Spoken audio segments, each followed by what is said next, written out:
বেশ কয়েকদিন রোদ ঝলমলে আবহাওয়ার পর আজকের সকালটা কিন্তু একটু অন্যরকম। রোদের দেখা মিললেও তার সাথে কিন্তু রয়েছে ভালো কুয়াশা। ক্যামেরায় কতটা বোঝা যাচ্ছে জানি না, তবে জানো তো নিজের চোখে দেখতে পারলে বোঝা যেত কাছাকাছি কিন্তু বেশ ভালো কুয়াশা পড়ছে। আর সকালবেলা জানলা খুলেই নি এরকম ঠান্ডা ঠান্ডা হাওয়াটা গায়ে লাগাতে একটু ভালো লাগে, তবে ঠান্ডা লেগে যায় এই একটু যা সমস্যা।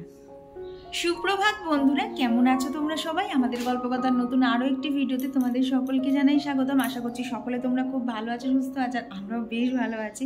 তো এখন হচ্ছে রবিবারের সকাল 8টা, মানে কি বলো তো, উঠেছি প্রায় ধরো 7টা নাগাদ। এত ঠান্ডা, বাইরে কুয়াশা ছিল না, উঠতে একটু লেট হয়ে গেছে।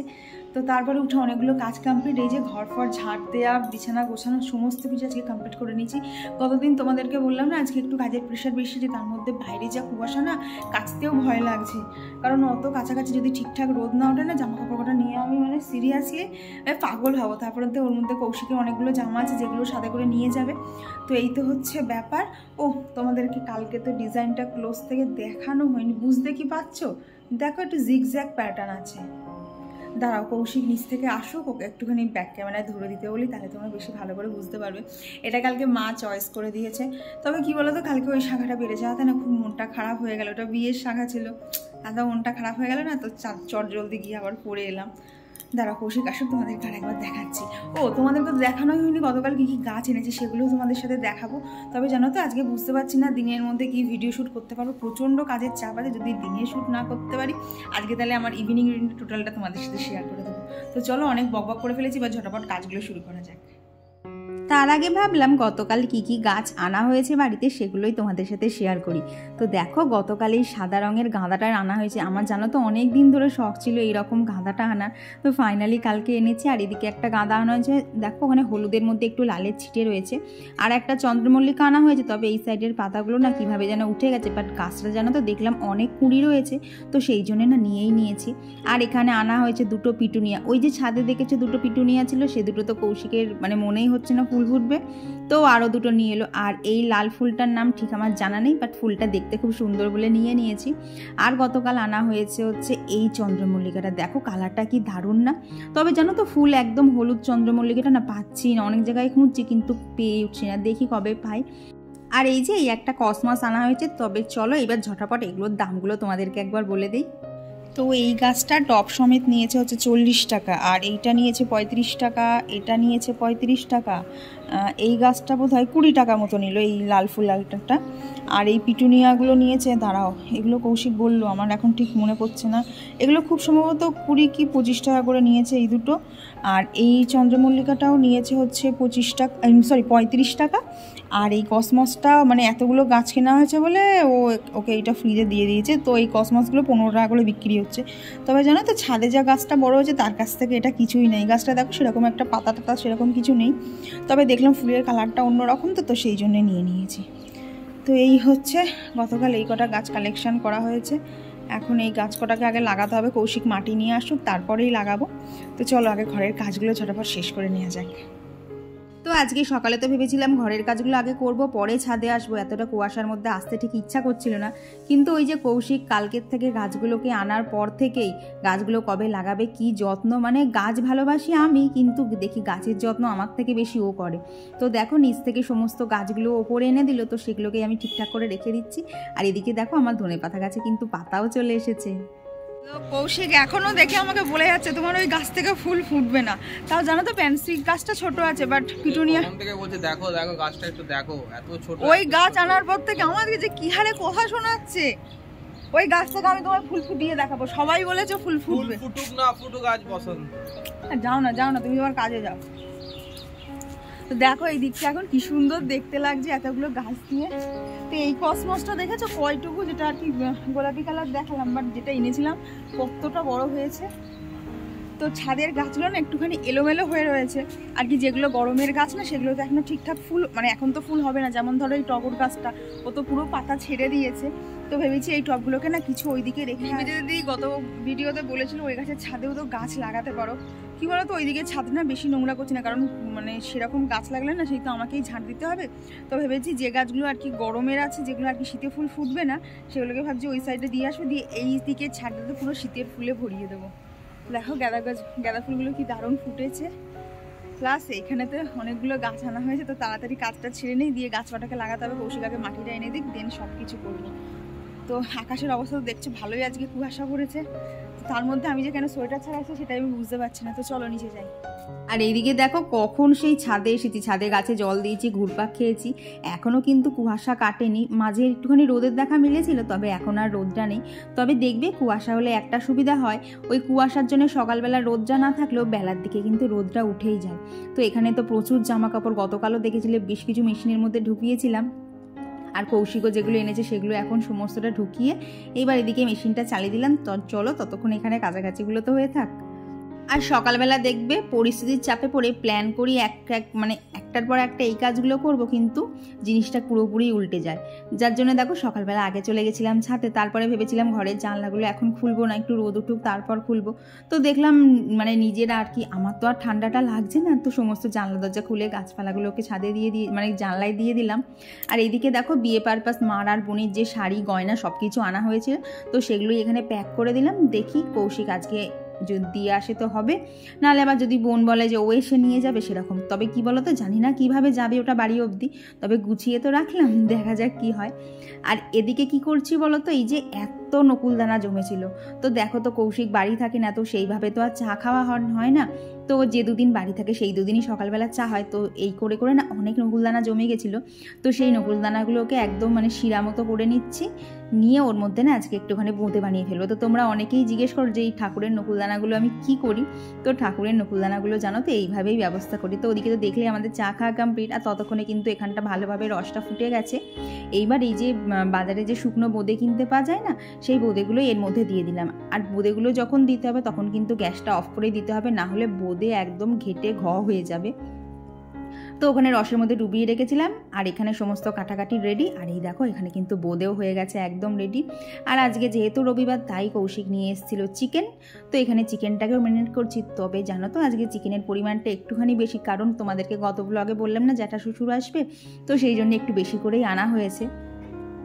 তো ওদিকে তো রান্নাবান্না তো শুরু করবো, তার আগে এই যে এখানে টিফিনটা বানিয়ে নিতে হবে। আজকে প্রায় অনেক দিন বাদে না এইরকম করে আর কি চাউমিন হচ্ছে বাড়িতে। মাঝে তো 1-2 সপ্তাহ হয়নি, তবে আজকে তো একদম বাড়ি আছি, কোথাও যাওয়ার সেরকম নেই, তো সেই জন্যই ভাবলাম আজকে করেই ফেলি। তো এই যে চাউমিন হয়ে গেছে, তো এখানে আমাদের চাউমিনটা করে নিচ্ছে, আর ওর মধ্যে কিন্তু বাপিকে খেতে দেওয়া হয়ে গেছে।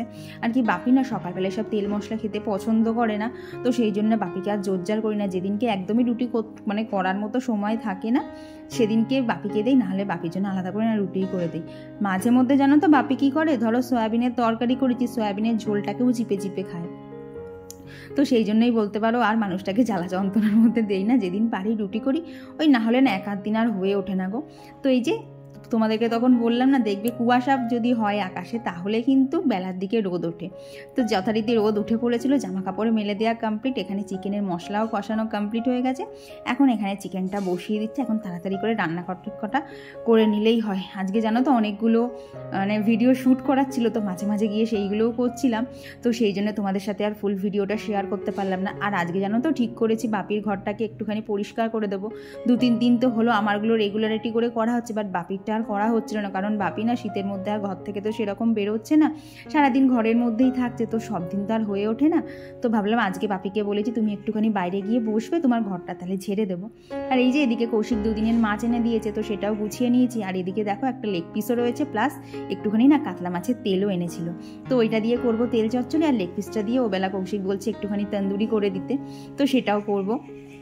তো দেখতে তো পাচ্ছ কৌশিক বাড়ি থাকলে রান্না বান্না হয়ে যায় প্রচুর, একটা করে। আর এদিকে কিন্তু আমি একা রান্না করছি না, আমার সাথে কিন্তু দুষ্টুও রান্না করছে। তো রান্না বান্না চলছে। অরিকে জিজ্ঞেস করছি যে এখানে এত কিছু রান্না আছে তুই কোনটা খাবি? আমি এইটা। অলরেডি এসেও 3-4 খানা শসা তুলে খাওয়া হয়ে গেছে, আর কোনটা খাবি? দিয়ে বলছে চিকেন করেছো, চিকেনটা তো অনেক ঝাল, তাহলে চিকেন খাবো না, তাহলে দাও একটুখানি বোঁদেই দাও। তো বোঁদেটা তো করেইছি, আমি আর অরি খাবো বলে। দেখে দেখো কিরকম নাচছে, বোঁদে খেতে ভীষণ ভালোবাসে। তো দাঁড়াও আগে বাটি করে একটুখানি বোঁদে দেই। আর এই তো এখানে ওকে বাটি করে একটুখানি বোঁদে দিচ্ছে। আর তোমরা এখন অনেকেই তো বলছো দুষ্টুর নামটা দুষ্টু হলে ওর কথাগুলো মিষ্টি, কি সুন্দর পাকা পাকা কথা বলছে। কি বলো তো, একটু একটু করে বড় হচ্ছে, একটু একটু তো বোধ শক্তি হচ্ছে, তাই কিন্তু এখন ওর কথাগুলো অনেকটাই পাকা পাকা হয়ে যায়। তো এইদিকে তেল চচ্চড়িটাও বসিয়ে দিয়েছি। আর এই যে আজকে রান্নাবান্নাও বলতে গেলে একদমই কমপ্লিট। আর এদিকে দুষ্টু বললো, আন্টি মুখটা না একদম মিষ্টি মিষ্টি হয়ে গেছে, একটুখানি না ঝাল ঝাল চিকেন দাও। তো আবার ওকে একটু চিকেন দিলাম। তো তারপরে তো বাড়ি চলে গেছিলো, ওর মাকে স্নান করিয়ে খাইয়ে ঘুম পাড়াবে। আর এখন আমি করবো হচ্ছে বাপির ঘরটা পরিষ্কার। তো এই যে আগারোর যে ভ্যাকুয়াম ক্লিনারটা নিয়েছিলাম, তো এইটা দিয়েই আজকে বাপির ঘরটা পরিষ্কার করব। আর জানো তো এটাকে ক্যারি করা কিন্তু ভীষণ সহজ, যার জন্য কিন্তু আমি খুব ইজিলি ওপর নিচ করতে পারি। তো দেখো এই যে ভ্যাকুয়াম ক্লিনার নিয়ে চলে এসেছি নিচের ঘরে। এখন বাপির ঘরে যেখানে যা নোংরা আছে সমস্তটাই পরিষ্কার করে দেবো। আর তবে ভেবো না এখন দুপুর 2টো বাজে, এখন কিন্তু বাজে হচ্ছে 1টা মতো। আর কি বাপির ঘরের ঘড়িটা না একটু বন্ধ হয়ে গেছে, তো কৌশিক বিকেলবেলা ব্যাটারি আনবে, দেন ওটাকে ঠিক করা হবে। তো এইখানে দেখো জানলার কোনা বলো, এদিকে দেয়ালের যা ঝুল হয়েছে সমস্ত কিছু কিন্তু খুব ভালোভাবে পরিষ্কার করা যাচ্ছে। এমনকি দেখো আলমারির পিছনে যেখানে সচরাচর হাত পৌঁছায় না, সেখানেও কিন্তু এই এক্সটেনশন টুলটার মাধ্যমে কিন্তু খুব ভালোভাবে ক্লিন করে নেওয়া যাচ্ছে। এখানে পর্দাগুলোকেও ভালোভাবে ক্লিন করে দিচ্ছি। তো জানো তো এটা কিনে এত উপকার হয়েছে কি বলবো, যেখানে যা ধুলো আছে একদম সমস্ত কিছু পরিষ্কার হয়ে যাচ্ছে। তো তোমরা যদি আগারোর এই ভ্যাকুয়াম ক্লিনারটা নিতে চাও, তার জন্য ডেসক্রিপশন বক্সে আমি লিঙ্কটা দিয়ে দিচ্ছি, তোমরা কিন্তু সেখান থেকে ইজিলি পারচেস করে নিতে পারবে। আর কিনলে বলতে পারো দেখবে ঘর আরও নিট অ্যান্ড ক্লিন থাকবে। তো এখানে তো দেখতে পাচ্ছ ব্ল্যাঙ্কেটটাকেও কিন্তু এই মাল্টিপারপাস ব্রাশের সাহায্যে খুব ভালোভাবে ক্লিন করে দিতে পারছি। তো আবার অনেকক্ষণ বাদেই তোমাদের সাথে দেখা হচ্ছে। তো দেখো আজকে অনেক লেট হয়ে গেছে, বাজে হচ্ছে 1:45। তো সমস্ত কাজ তো শেষ হয়ে গেল, আজকে সমস্তটা ভিডিও করতে পারিনি, কারণ আজকে এত কাজের প্রেশার ছিল না, শুধু মানে চারিদিকে শুধু ছুটে যাচ্ছে আমি আর কৌশিক। তার মধ্যে যেন ও আবার গাছ কিনতে গেছিলো, মানে এত মানে গাছের নেশা নাকি আমার, কিন্তু গাছ কিনতে যাই, টব কিনতে যাই ও, তারপরে ও টব নিয়ে এলো, সেই গাছগুলোকে সমস্ত বিকেলবেলা বসাতে হবে, মানে প্রচুর কাজ রয়েছে আজকে। সত্যি কথা মনে হচ্ছে দিনটা যদি 24 ঘন্টায় না হয়ে 48 ঘন্টায় হতো বেশি ভালো হতো, এত কাজ রয়েছে। তো এখন কাজ বলতে আগে স্নানটা করে নেই, পুজোটা দেবো তারপর। তবে জানো তো আজকে একটা বড় কাজ হলো, বাপির ঘরটা তারপরে নিচটা ডাস্টিং, মানে চুলগুলো ছাড়া প্রচণ্ড দরকার ছিল। কী বলতো সন্ধ্যাবেলা করে ধুনো দিই তো প্রচণ্ড চুল হয়, তবে ভ্যাকুয়াম ক্লিনারটা দিয়ে করতে গিয়ে আমার এতটুকু কষ্ট হয়নি। এই যা খুব ইজিলি সবটা ক্লিন হয়ে গেছে। তো দাঁড়াও আগে স্নান করে পুজোটা দিয়ে নেই, কারণ 2টো বাজলেই আবার বাপিকে যেটুকু খেতে দিতে হবে, 15 মিনিটের মধ্যে সব কিছু সারতে হবে। চলো আবার পরে কথা হচ্ছে। আর এরপর দুপুরবেলা খাওয়া দাওয়ার পর রেস্ট নিয়ে নিয়েছি। তারপর এখন এই বিকেল 4টে মতো বাজে, আমি চলে এসেছি সাথে, কারণ এই যে এতগুলো গাছ আনা হয়েছে এগুলোকেই এখন সমস্ত কিছু টবে দেবো। তো চলো এই ফাঁকে তোমাদের সাথে বেশ কিছু কমেন্ট শেয়ার করে নিই। তো আমার আগের দিনের ভিডিওতে শারমিন সুলতানা দিদিভাই বলেছে, আমি অনেক দিন আগে থেকে তোমার ভিডিও দেখি, আমার নামটা নিও। থ্যাংক ইউ, তুমি এতদিন ধরে আমাকে এত ভালোবাসা দিচ্ছে, এভাবেই আমার পাশে থেকো। আর কমেন্ট করেছিল জিনিয়া রয় দিদিভাই, তো দিদিভাই লিখেছে কচুরি আর আলুর দম দারুণ হয়েছে, থ্যাংক ইউ। তো তোমাদের সাথে দেখা হচ্ছে অনেকক্ষণ পরেই। তো আজকে তো রবিবার, যতই ঠান্ডা হোক যাই হোক, আমরা দুজন মিলে একটুখানি বেরিয়েছিলাম, তারপর কাঁপতে কাঁপতে বাড়ি এসেছি, এসে এখন একটুখানি বসেছি। তো এখন কি করছে, মানে এখন মেন কাজ হচ্ছে আমি এখনও চেঞ্জ করিনি, আর কৌশিক এই যে বসে বসে ও এখনও জামা কাপড় গুছোচ্ছে। মানে এত যাওয়ার তা নাই, মাঝে মধ্যে ওকে বলি তুমি বাড়ি আসো কি জন্যে, না আসলেই তো পারো, যাহা তক কি বাড়ি ঢুকেছে, ব্যাগ গোছাও ব্যাগ গোছাও, যে কটা কানের মধ্যে পোকা ছিল বার করে দেবে সেই রকম অবস্থা। তো এখন ওর ব্যাগ কটা আগে গুছিয়ে দেয়, তারপর আমি ফ্রেশ হই, দিয়ে তারপরে তখন দেখলে না ওবেলা একটা চিকেনের লেগ পিস ছিল তন্দুরি করবো বলে, তো সেইটাকে আগে বসাই, দেন আবার সব কিছু হচ্ছে। দাঁড়াও আবার পরে দেখা হচ্ছে। আর এই যে সামনেই তো 25শে ডিসেম্বর, তো সেই জন্য একটুখানি কেকও আনা হয়েছে। তবে কৌশিক যেহেতু বাড়ি থাকবে না, তাই খানিকটা কেক ওকে কেটে দিয়ে দেবো, ও প্যাক করে নিয়ে যাবে, আর বাদ বাকিটা আমার জন্য রেখে দেবো। আর জানো তো দেখবে বড়দিনে ওই ক্রিম কেক খাওয়ার থেকে না এরকম বেকারির কেকগুলোই কিন্তু খেতে বেশি ভালো লাগে না বলো? তো তোমাদের কার কার ভালো লাগে অবশ্যই কিন্তু কমেন্টে জানিও। তো আর আমার গতদিনের ভিডিওতে কমেন্ট করেছিল সম্পাপাল দিদিভাই, তো দিদিভাই লিখেছে আমিও তোমার মতো গাছ ভালোবাসি, অনেক ফুল করেছি। হ্যাঁ গো দিদিভাই, দেখবে ফুল দেখলে কিন্তু মনটা অনেক ভালো হয়ে যায়। আর আমার গত ভিডিওতে সুরভিদি একটা খুব সুন্দর কমেন্ট করেছে, দিদিভাই লিখেছে আমি যে হেয়ার টনিকটার ইউজ করার কথা বলেছিলাম, তো সেটা ইউজ করে দিদিভাই খুব ভালো রেজাল্ট পেয়েছে, বাট একটু ঠান্ডা লেগে গেছে। হ্যাঁ গো দিদিভাই, ওইটার একটুখানি এইটাই যা সমস্যা, যে তেলটা একটু মানে টনিকটা একটু ঠান্ডা, তো তাই একটু ঠান্ডা লেগে যাওয়ার চান্স আছে। তবে যদি তুমি কয়েকবার ইউজ করো তখন দেখবে কিন্তু সয়ে গেছে। তো এইদিকে এই যে এখানে লঙ্কা ধনেপাতা এগুলোকেও গুছিয়ে নিয়েছি, আর এখন বললাম না একটুখানি তন্দুরি বানাবো, তো এখানে তারই প্রিপারেশান চলছে। তো আর আমার গতদিনের ভিডিও ভিডিওতে কমেন্ট করেছিল রুমা ব্লগস থেকে, তো দিদিভাই লিখেছে যে শাখার ডিজাইনটা সামনে থেকে দেখিও। ঠিক আছে দিদিভাই, একটা ভিডিওতে শেয়ার করে দেবো। আর কমেন্ট করেছিল সুস্মিতা দিদিভাই, দীপা, স্বপ্না দত্ত দিদিভাই আর সায়নী গাঙ্গুলি দিদিভাই। তো তোমাদের সকলকে জানাই অসংখ্য ধন্যবাদ, তোমরা এত সুন্দর সুন্দর কমেন্ট করছো। আর এই যে এদিকে কিন্তু তন্দুরি পুরো একদম মানে মশলা মাখিয়ে রেডি। এবার জাস্ট এই যে একবার না প্রথমে 15 মিনিটের জন্য 10 মিনিটের জন্য দেওয়া হয়ে গেছিলো, তারপরে ওপর থেকে উল্টে দিয়ে আবারও 180-তে 11 মিনিটের জন্য দিয়ে দিলাম। ব্যাস, তারপরেই তন্দুরি হয়ে গেছে রেডি। তো তন্দুরিটা কেমন খেতে হচ্ছে সেটা কৌশিকের এক্সপ্রেশন দেখেই তোমরা বুঝতে পারছো, ও একদম খুব মনোযোগ সহকারে খাচ্ছে। তো আজকে রবিবারের দিনটা আমাদের এইভাবেই কাটলো। তো চলো আজকের ভিডিওটা এখানেই রাখছি। ভিডিওটা তোমাদের কেমন লাগলো অবশ্যই কিন্তু জানিও, আর ভালো লাগলে কিন্তু প্লিজ একটা লাইক একটা কমেন্ট করে দিও। তো চলো এখন আমি ওর সাথে একটুখানি খেয়ে নেই, নালে কখন দেখবো একা একাই শেষ করে দিয়েছে। চলো আজকের জন্য টাটা।